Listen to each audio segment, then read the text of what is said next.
Buenas, buenas. Estamos aquí armando el Muy bien, convivio.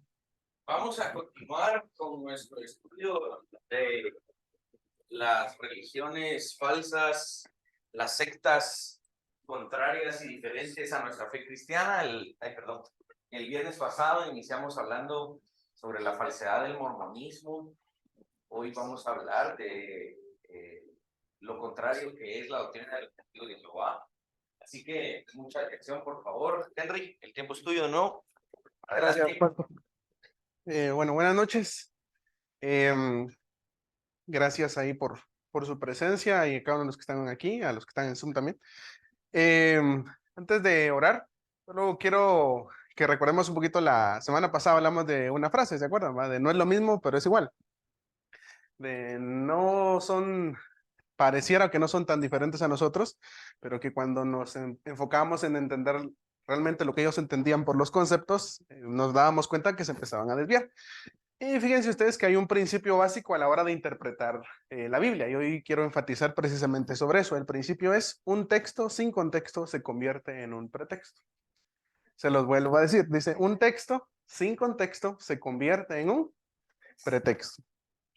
¿A qué se refiere esto precisamente? Se refiere a que a la hora de que nosotros estamos, como el tema del teléfono es compuesto, yo le digo algo a don Gilberto y lo va pasando y probablemente aquí llega y dice: no, pero eso no fue lo que dije, sino que se van cambiando cada una de las palabras.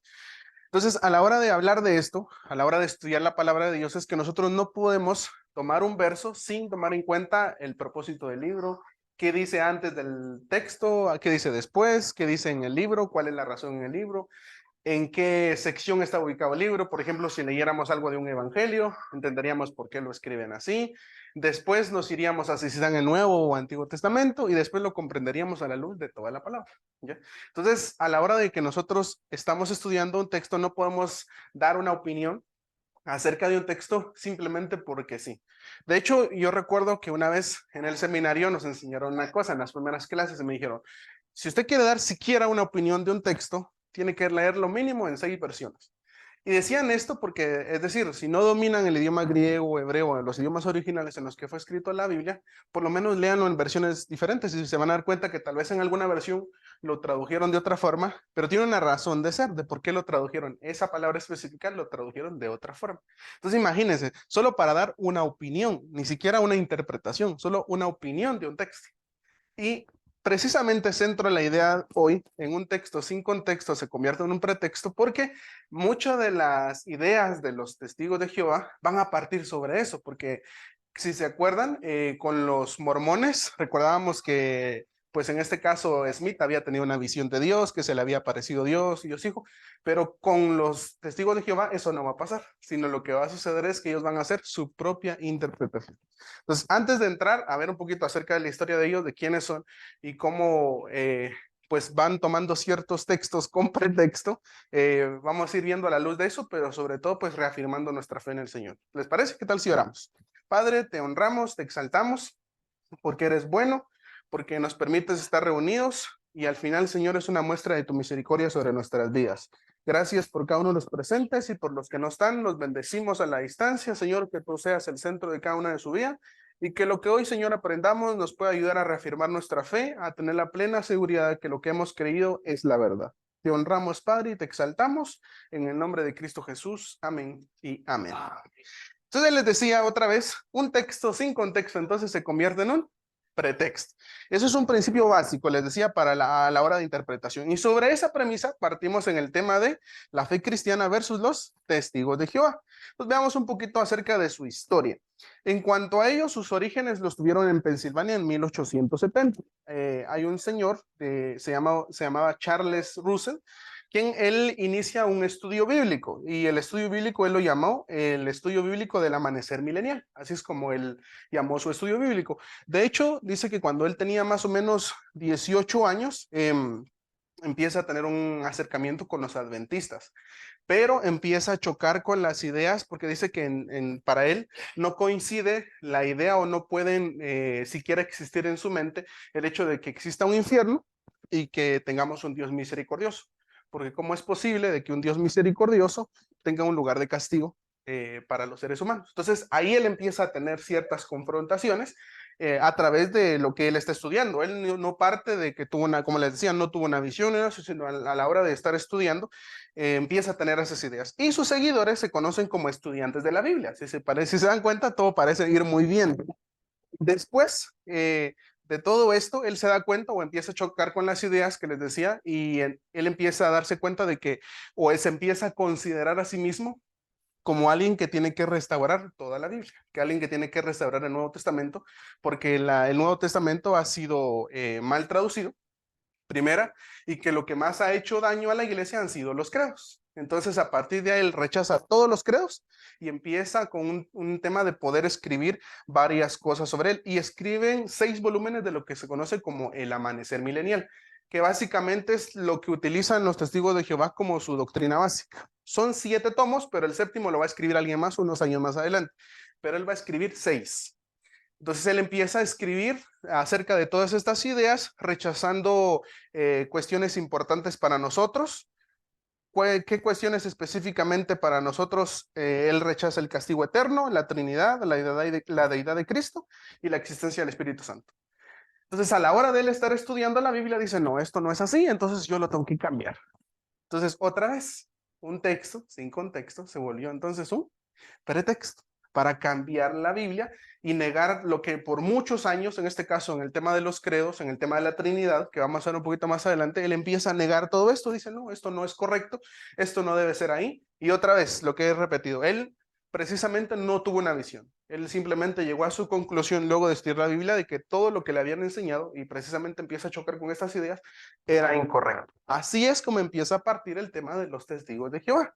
¿Qué más podemos saber acerca de él? Él precisamente funda una sociedad bíblica de los tratados que se llama la Atalaya.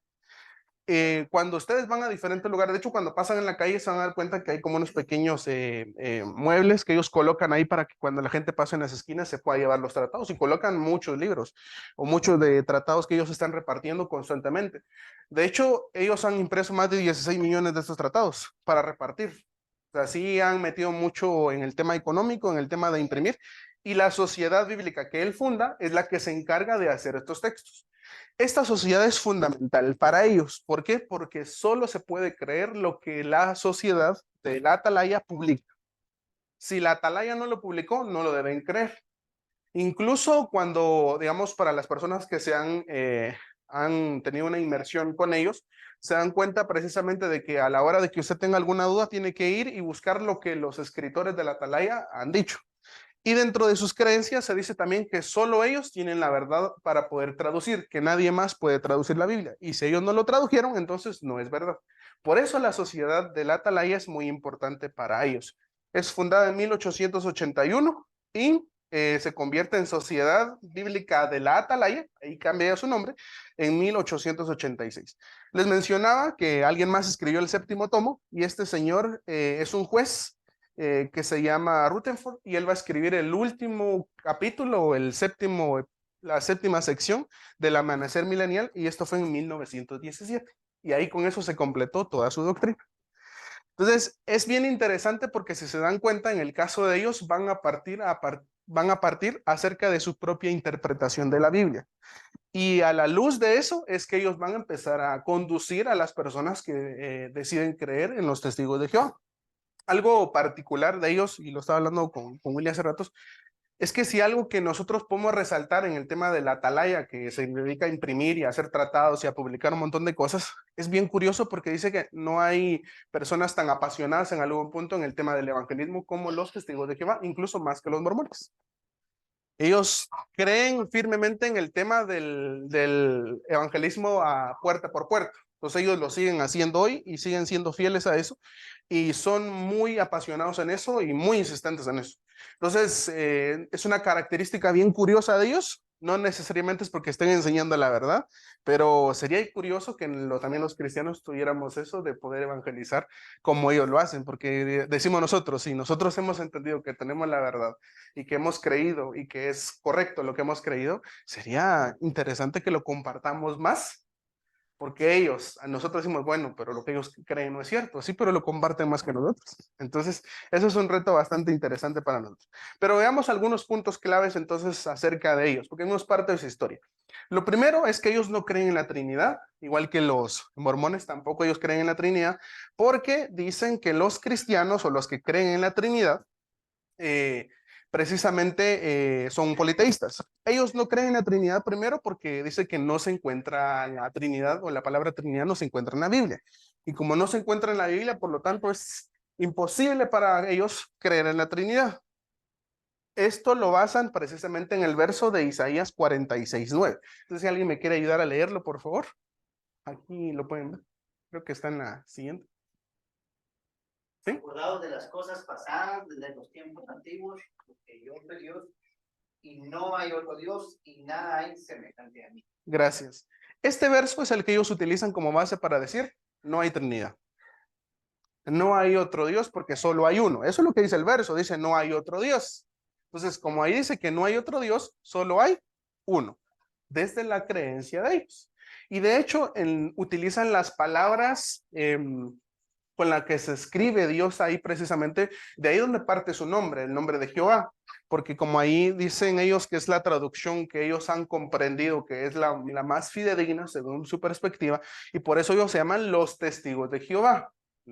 Porque dice que no hay otro nombre, no existe otro nombre para Dios, solo Jehová es el nombre correcto con el que podemos llamar a Dios. Dicen ni siquiera a Dios le podemos decir Dios porque Dios es un título nada más, pero su nombre es Jehová. Eso es desde su perspectiva y lo basan todo precisamente en este versículo, en Isaías 46:9. Ahora, esto es algo bien interesante porque la Biblia al final sí enfatiza que hay una Trinidad. No menciona la palabra Trinidad, pero ellos dicen que en la Biblia no mencionan que hay una Trinidad. Y como no menciona que hay una Trinidad, mencionan al Padre, al Hijo y al Espíritu Santo, pero que ellos no son una Trinidad, sino solo Dios Padre, y que el Hijo se subleva a Él y que por lo tanto Jesús sería como un Dios más pequeño, es poderoso, pero no todopoderoso. Son parte de las palabras pero vamos a ir viendo un poquito más acerca de eso. Ahora, ¿qué dice la Biblia acerca de esto? Primero, que la Biblia pues sí respalda la Trinidad. De hecho, hay un verso en Juan, primera de Juan 5, 7 y 8 que nos ayuda acerca de eso. Dice, porque son tres los que dan testimonio en el cielo, el Padre, el Verbo y el Espíritu Santo. Y estos tres son uno. Y estos tres son los que dan testimonio en la tierra, el espíritu, el agua y la sangre, y los tres están de acuerdo. Entonces, la palabra de Dios también nos da testimonio acerca de la Trinidad y nos va a dar otros versos precisamente que van a hablar acerca de eso. Sin embargo, ellos van a negar esto a la luz de su propia versión de la Biblia. Y su versión de la Biblia la han tenido que cambiar varias veces, porque cada vez que se encuentran con algo que refuta su fe, no, porque dicen, miren, este verso no dice eso, sacan otra versión, una versión más reciente en la que dice, no, mira, ya no dice eso. Y ahorita les voy a mostrar que realmente los cambios son pequeñitos, parecieron una palabra, una coma, pero que eso empieza a cambiar. Si, por ejemplo, nosotros no leemos correctamente la Biblia, y ese es el peligro. En el Salmo, por ejemplo, dice, alzaré mis ojos a los montes, ¿de dónde vendrá mi socorro? Mi socorro viene de Jehová. Pero si nosotros no lo leyéramos con las pausas correctas, diríamos, alzaré mis ojos a los montes, ¿de dónde vendrá mi socorro? ¿De dónde vendrá mi socorro? De los montes. Parece. Entonces, esos son los pequeños cambios y les voy a ir mostrando algunos acerca de ellos. Entonces, les decía que ellos niegan la Trinidad, pero la Trinidad se ha sido desarrollado a lo largo de la historia. No es algo que hoy nos sacamos de la manga y que solo en la iglesia Nuevo Pacto se cree y que ahí nos lo fumamos la palabra Trinidad. No, no, no, es algo que se ha ido discutiendo durante muchos años y se ha demostrado específicamente a la luz de las escrituras que la palabra, en este caso, aunque no exista, sí creemos firmemente en la Trinidad. ¿Qué más podemos ir viendo acerca de Dios?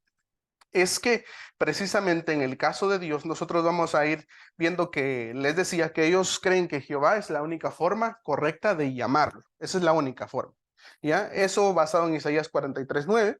Segundo, es que la Trinidad la entienden como una unidad de tres personas. Eso es para nosotros una Trinidad que se extiende, que son personas coexistentes y coeternas, el Padre, el Hijo, Jesucristo, el Espíritu Santo, y aunque son distintos, aunque tengan funciones diferentes, pero son uno solo. Eso es importante para nosotros, pero es algo que ellos van a estar negando. Y eso debe ser preocupante para nosotros porque otra vez, cuando nosotros empezamos a ver en el tema de la Trinidad, cómo ellos empiezan a negar y cómo ellos empiezan a cambiar estas palabras, es lo que a nosotros nos debe dar la pauta de decir, realmente estoy estudiando no la Biblia, porque tal vez puedo ser engañado con pequeños cambios que vamos a notar acerca de eso. Y lo vamos a ver un poquito más con Jesús. Pero para cerrar la parte de Dios, es curioso porque ellos empiezan a negar los diferentes nombres de Dios. Nosotros hoy hablamos acerca de Elohim, de Adonai, y estos nombres con los que conocemos a Dios es precisamente sobre cómo Dios se ha presentado a la humanidad, y los nombres de Dios nos ayudan a nosotros a comprender a nuestro Señor, nos ayudan a comprender lo magnífico que es Él, y Él se manifiesta de diferentes formas en las personas, y entonces las personas nombran esa situación en específica con los nombres de Dios.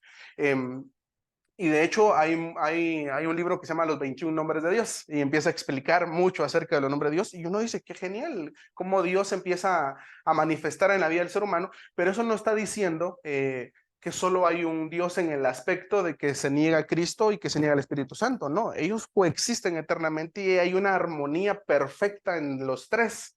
Y eso a nosotros nos debe inspirar la armonía que debe existir en los que creemos en el Padre, en el Hijo y el Espíritu Santo, porque en ellos existe una comunión perfecta, y con nosotros como hermanos debiéramos participar, o somos invitados a participar en esa comunión por medio del Hijo, a la hora de que nosotros hemos creído en Él. Pero si se dan cuenta, a la hora de ser testigos, nos perdemos de algo tan magnífico como es. Y es algo que no debemos perder. Ahora, sobre Jesús. En el caso de Jesús, a mí me llama mucho la atención, y hay una versión, la versión de ellos, que se llama la traducción del Nuevo Mundo de las Santas Escrituras. Esa es la versión oficial de ellos. Quiero que vean este verso en Juan 1:1, en la Reina Valera 60, dice, en el principio era el verbo, y el verbo era con Dios, y el verbo era Dios. Eso todos no lo sabemos, pero quiero que vean la versión de ellos. Esa sería la siguiente diapositiva. Dice en el principio la palabra era, y la palabra estaba con Dios, y la palabra, ¿qué dice? Un Dios. Ahí lo resalto en la siguiente diapositiva. Ese era un Dios. Ese pequeño artículo, esas pequeñas dos letras que agregan, y eso lo cambia todo. Eso lo cambia todo. Porque están hablando ahí, ¿de quién están hablando ahí? De Jesús. Y entonces está diciendo, era un Dios. Minúscula, correcto. Lo cambian. Esta es la versión de ellos, ustedes la pueden revisar. Las últimas dos palabras son las que cambian. Primero una de minúscula, digamos, en un sentido, pero la otra es que agregan ese un. Y saben ustedes, a la hora de hacer una traducción, por ejemplo, del original del griego al español, es bien curioso, porque se utiliza o se puede agregar un cuando antes del pronombre que se está utilizando no aparece un artículo, como él, la, no aparece un artículo. Pero específicamente en esta palabra, cuando habla acerca de Dios, porque la palabra original es logos, sí aparece el artículo. Sí aparece el artículo precisamente, y no podría ser traducido nunca como un Dios. Nunca podría ser traducido porque sí está ahí. Precisamente la traducción correcta está el verbo y está el artículo de logos, y entonces la traducción correcta era Dios, no era un Dios.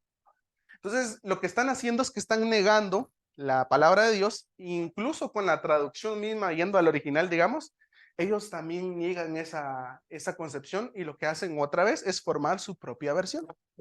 Así es como ellos han sostenido por muchos años la creencia de lo que ellos afirman, porque la única forma de creer en ellos es que usted consulte la versión de ellos, que se llama Traducción del Nuevo Mundo de las Santas Escrituras. Así es como se llama esa versión. Y como les decía hace ratos, es curioso porque ellos van cambiando la versión. Si aparece algo más, hay que actualizarlo, para que dirían por ahí, como ya me cacharon mi mentira aquí, mejor la cambio. Entonces así ya no hay evidencias contra eso. ¿Sí? Entonces, esa es la forma en la que ellos han ido cambiando. Otra vez, un texto sin contexto se convierte en un... Y eso es lo que está pasando con ellos, agregando esas pequeñas cosas para poder decir, no, la Biblia, esto es lo que está diciendo. Y les decía, en el caso de su fundador, no tuvo una visión, sino que él fue haciendo esta traducción, y por eso para ellos la única fuente de verdad es que lo publique la Atalaya, que es la que publica para ellos. Si no lo dice ahí, entonces no es cierto. Ahora, En el caso, hay otros pasajes que nosotros podemos ver, por ejemplo, Colosenses 1:15 y 1 Corintios 13. Ellos aceptan a Jesús como parte de la creación, digamos, pero dicen que en estos versos nos enseñan que Jesús es una creación y no es Dios.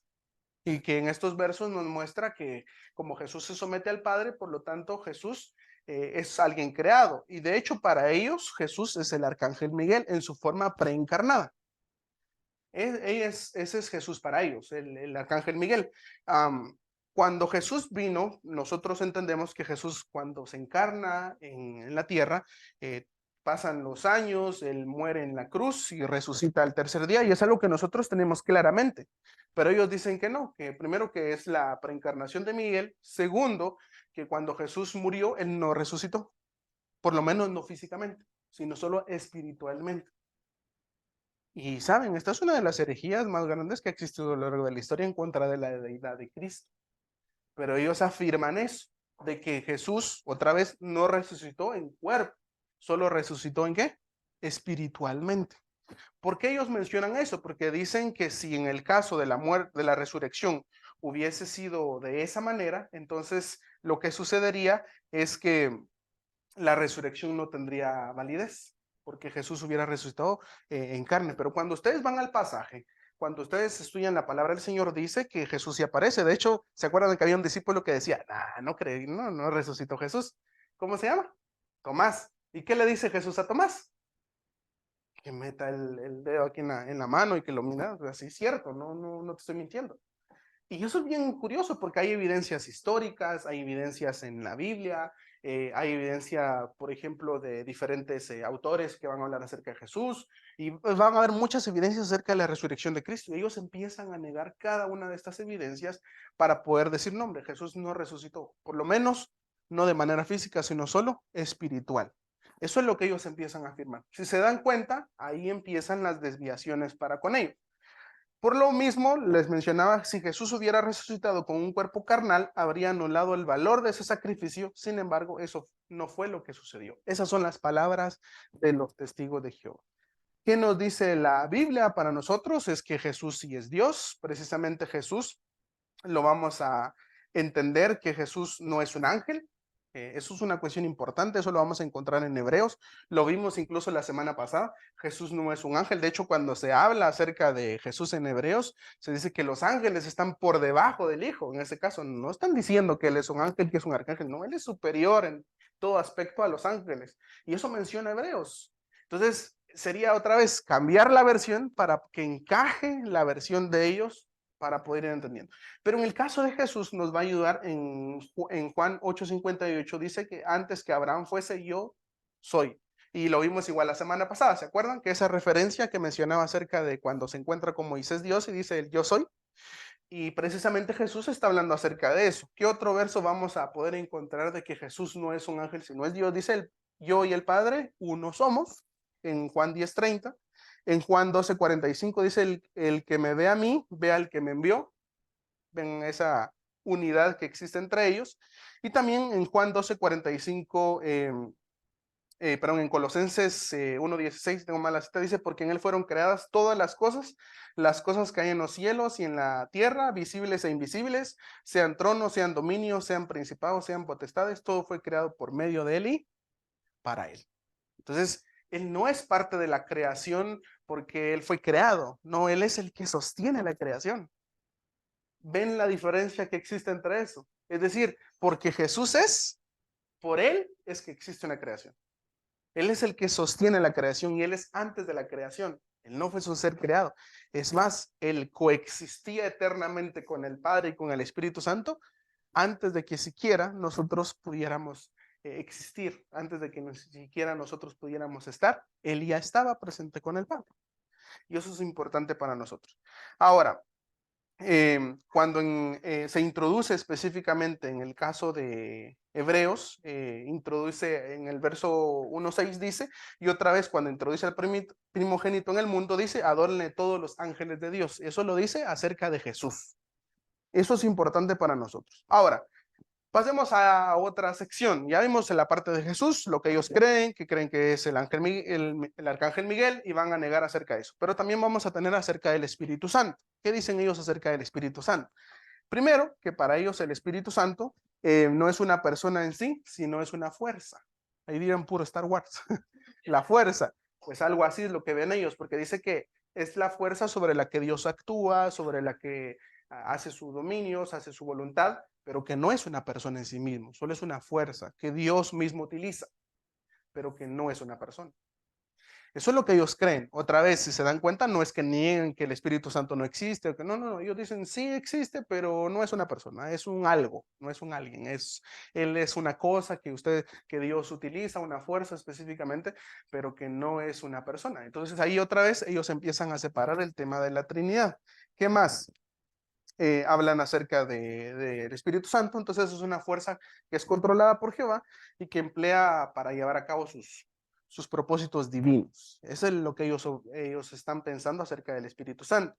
Pero la Biblia nos va a enseñar muchas veces a nosotros que en el caso del Espíritu Santo no es una cosa, es una persona. De hecho, en la Biblia se le van a dar ciertos atributos acerca de su personalidad, o lo podemos ver. Por ejemplo, en Romanos 8:2 nos menciona que el Espíritu Santo tiene vida.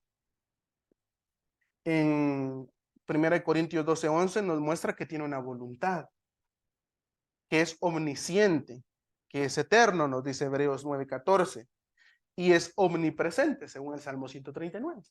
Entonces, Él no es un algo, Él no es una fuerza ahí que es esa, no es así como funciona. El Espíritu Santo es una persona que existe no solo con nosotros, sino en nosotros. Y cuando Jesús se va a ir, Él mismo dice, les conviene que yo me vaya para que venga el Consolador, el Espíritu Santo. Y en ese verso es bien interesante cuando uno va al original, porque utiliza un término que habla acerca de que debe venir otro, pero ese otro que utiliza es alguien igual a él, o es decir, que pertenece a la misma naturaleza, que es Dios mismo. Entonces eso es importante para nosotros reconocerlo, estudiarlo y no dejarnos llevar por aquellas ideas que otra vez están siendo sacadas de contexto. Y para nosotros es importante entonces reestudiar la palabra del Señor y decir, no, hombre, ¿por qué yo creo que el Espíritu Santo es una persona? Tenerlo claro y tenerlo firme, para que cuando miren a un testigo de Jehová no salgan huyendo. No, pues hay que testificar de Cristo, hay que testificar del Espíritu Santo, hay que testificar de Dios a ellos. Ellos también necesitan las buenas nuevas correctamente. Entonces, conocer las verdades para nosotros y estar cimentados y tenerlos bien fundamentados nos va a ayudar a nosotros a compartir el evangelio de las buenas nuevas con ellos. No salir huyendo. No decir, no me hablen de eso. Sí. Sí, o van a venir un día a decir, miren hermanos, acabo de conseguir mi nueva Biblia, la Santa Biblia de las Escrituras. No, hermano, entonces tengamos cuidado con eso, porque eso pasa. Y yo les digo, a mí me da curiosidad a veces cuando nos miran en esa esquina, yo he recibido los tratados, pues quiero leerlos, quiero ver qué dicen, pero no es porque esté dudando de mi fe, sino porque tengo claro en lo que creo, pero también me interesa saber en qué creen para entonces poder compartir con ellos en su momento cuando las situaciones se den, específicamente con ellos. No el rechazarlos, sino el poder dialogar con ellos, decir, bueno, veamos en qué creen ellos también, pues. Y si yo también, o si realmente estoy firme en lo que creo, porque dice la palabra de Dios, el que se cree que no está firme, entonces tenga cuidado, pues, ahí es donde nosotros tenemos que tener más claro y estudiar la palabra del Señor. Porque si nosotros no estamos estudiando la palabra del Señor, ahí sí tenemos un problema. Porque cualquier cosa que parezca la Biblia, la vamos a creer. Y ahí es el problema. Porque entonces de repente estamos no, aquí con mis hermanos testigos de Jehová, aquí aprendiendo acerca de la Trinidad, y no es así, pues, me doy a entender. Entonces, tengamos cuidado con ese detalle. Entonces, si hemos dado cuenta, para hacer un repaso, hemos hablado acerca de que niegan, en el caso de la Trinidad, la han negado, separan la persona de Jesucristo, separan la persona del Espíritu Santo, de Dios, dicen que la única forma de llamar a Dios es Jehová, y en esa negación afirman que Jesucristo es el arcángel Miguel, ven al Espíritu Santo no como una persona, y si se dan cuenta se empiezan a desviar de las cosas que nosotros hemos creído. Y nosotros, por ejemplo, hemos tomado un tiempo para poder estudiar acerca de los credos. Los credos nos ayudan a nosotros precisamente en qué creemos. Eso es importante para nosotros redefinirlo y es importante eso. Pero ellos abruptamente dicen, no, los credos son las cosas que más daño hacen. Entonces ni siquiera lo revisan. Me llamó mucho la atención que hubo una entrevista que le hicieron a unas personas que se salieron de ahí de los testigos de Jehová y precisamente ellos en una entrevista que les hacen mencionan eso, que les decían a ellos que no debían creer otra cosa que no fuera la atalaya. Entonces, tiene dudas a la atalaya, tiene dudas a la atalaya, tiene preguntas a la atalaya. Si en la atalaya no lo dicen, no cree otra cosa. Esa era la forma otra vez de mantener a muchas personas. Ahora, en el caso de ellos, ¿qué otro tipo de creencias o qué otras creencias vamos a encontrar?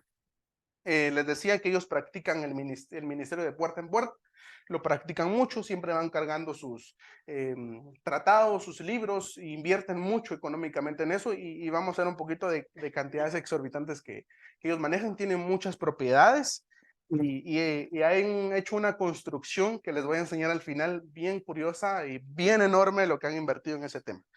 ¿Qué otra cosa podemos aprender acerca de ellos? Ellos pues no celebran lo que es la Navidad ni la Pascua debido a su interpretación de la Biblia. ¿Por qué? Porque ellos dicen que no hay que celebrar ni el nacimiento, sino solo la muerte de Jesucristo. Eso es lo único que hay que celebrar. Entonces de ahí no celebran. Por eso ellos se reúnen el 14 de Nisan, que es como en marzo, abril, para poder celebrar la muerte de Jesús. Esa es parte de sus conmemoraciones, pero no se reúnen para celebrar Navidad ni nada. Así que si usted va a ir ahí, no espere que le digan feliz Navidad. No hay. No hay.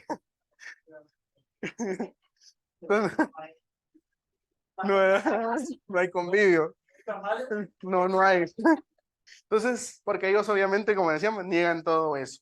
Ahora, ¿qué otras cosas? Ellos creen en ciertos tratamientos médicos, pero no practican lo que es la curación por fe y rechazan la transfusión de sangre, otra vez por su interpretación de la Biblia, porque ellos mencionan que la Biblia dice que no debemos consumir sangre, entonces que a la hora de nosotros recibir una transfusión de sangre estamos consumiendo sangre.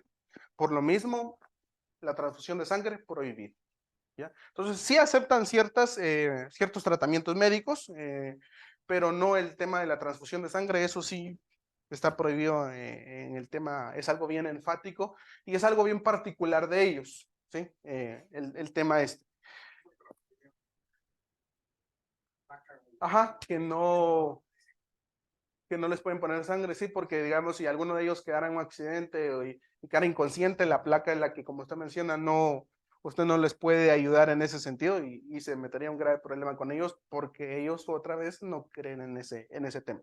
Tampoco participan en actividades políticas o militares debido a su compromiso. En el caso de ellos dicen que el compromiso de Jesús es que Jesús no fue político, entonces no pueden participar en temas políticos. Jesús no fue militar, entonces no pueden participar en temas militares. Esa es la razón por la cual, así como el tema de las elecciones de ahorita y todo eso, no los van a ver metidos, involucrados en estos temas. Ellos dicen, no, eso es que pase, las cosas que tengan que pasar, no se van a involucrar. Así que, digamos así como en la iglesia, dirán, el pastor está involucrado en una asociación que está ayudando ahí temas afuera, él no. Así.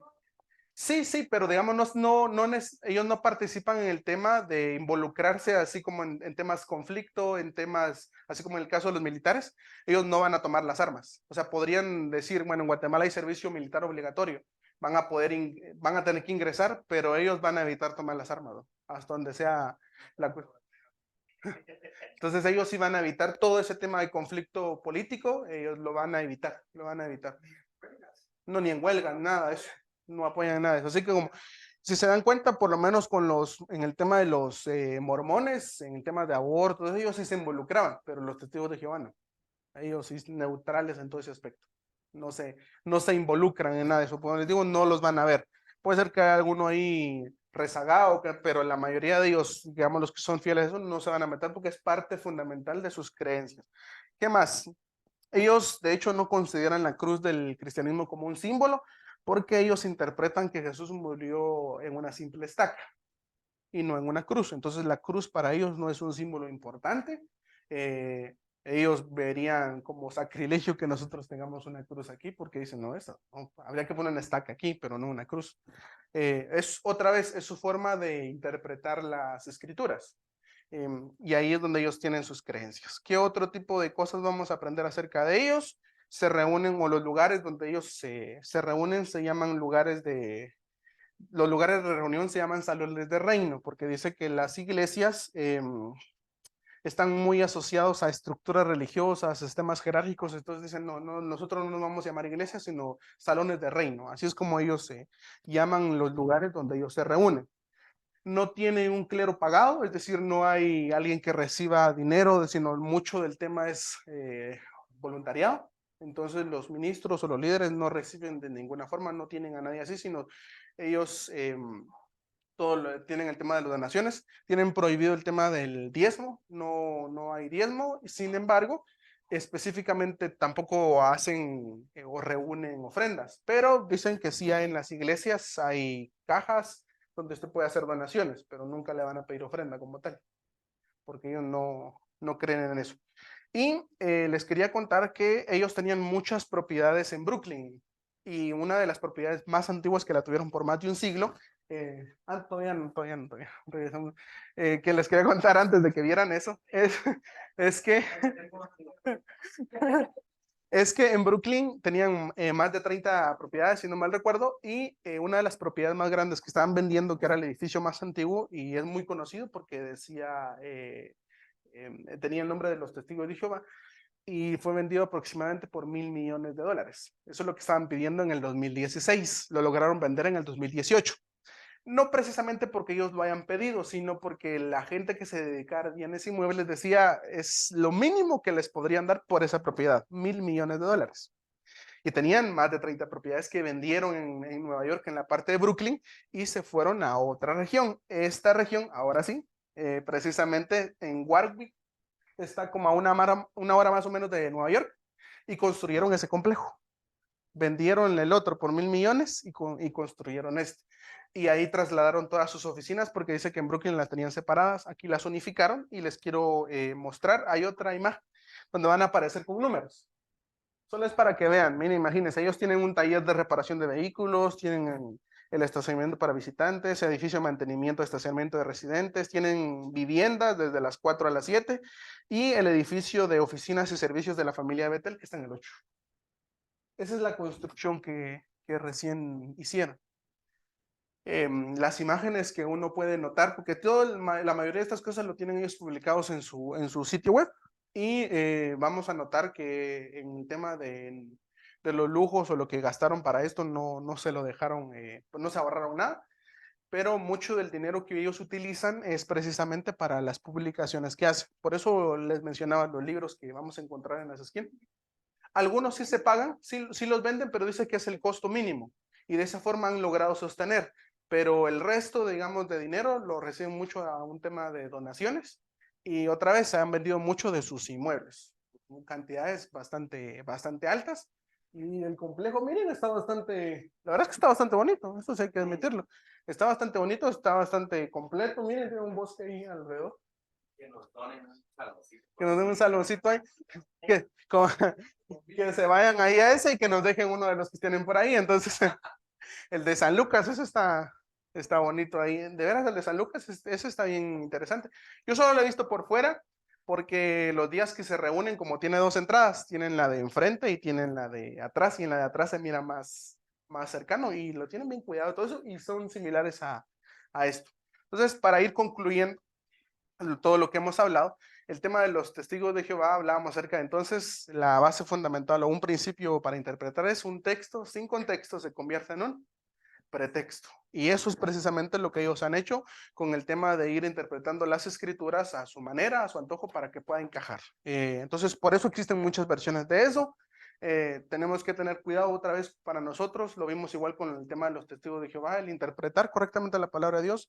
Recordemos el testimonio de la iglesia de Berea, que ellos constantemente estudiaban las escrituras y a la luz de las escrituras ellos entendían lo que les enseñaban y a la luz de las escrituras ellos podían decir, bueno, sí es correcto, no es correcto, no por cualquier cosa se dejaban llevar, sino que ellos tenían eso. Entonces nosotros tenemos los credos en la página y las pueden ver, las pueden descargar, estudiémoslas, tenemos dudas, preguntemos, estudiemos la palabra del Señor, porque si no, por cualquier idea que se nos pueda presentar o cualquier viento de doctrina, dice, nos va a llevar, porque nos vamos a terminar llevando por ciertas cuestiones.